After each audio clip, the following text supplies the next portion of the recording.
आओ बच्चों, आज फिर से आपका हमारे स्कूल में स्वागत है। आपको स्वतंत्रता दिवस की ढेर सारी शुभकामनाएं। भूख, गरीबी, लाचारी को इस धरती से आज मिटाएं। भारत के भारतवासी को उसके सब अधिकार दिलाएं।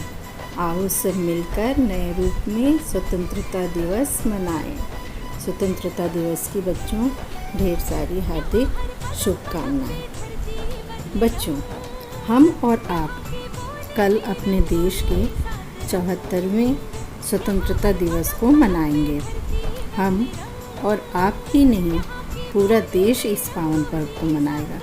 परंतु हर वर्ष की भांति इस वर्ष हम लोग एक साथ विद्यालय में उपस्थित नहीं होंगे, क्योंकि जैसा कि आप जानते हैं इस समय कोविड-19 यानी कोरोना की महामारी पूरे विश्व में फैली हुई है। हम काफ़ी कठिनाइयों भरे दिनों से गुजर रहे हैं। इससे पहले हमारे सारे काम बहुत आराम से हो जाते थे, परंतु अब हमें बहुत सावधानियों के साथ अपने काम करने की ज़रूरत है। बच्चों, आप लोगों ने अपने बड़ों से बहुत बार सुना होगा कि जान है तो जहान है। सचमुच हमें बड़ों की कही इस बात पर ध्यान देने की ज़रूरत है। यह महामारी आज है, कल चली भी जाएगी।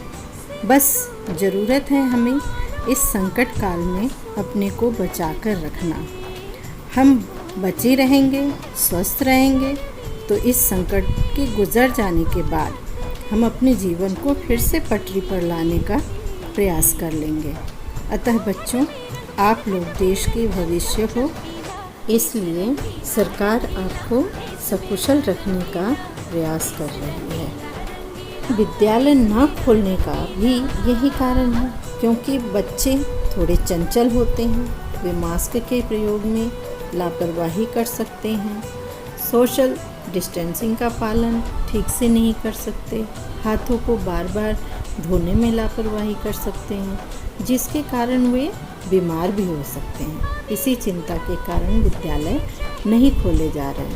तो बच्चों, क्या यह चिंता केवल सरकार की होनी चाहिए? नहीं ना। तो आप कल के पावन अवसर पर यह शपथ जरूर लेंगे कि कोरोना से बचाव के सारे तरीके को अपनाएंगे और स्वस्थ भारत के स्वस्थ भविष्य मतलब स्वस्थ नागरिक बनने का प्रयास करेंगे। आप लोग अपने छोटे भाई बहनों से बड़े होने के नाते उनका भी ख्याल रखेंगे। बच्चों, हमें आज़ादी बहुत आसानी से नहीं मिली है। इसके लिए कई महापुरुषों को अपने जीवन का बलिदान देना पड़ा है। हमें उनके बलिदानों को याद कर उनका सम्मान करना चाहिए।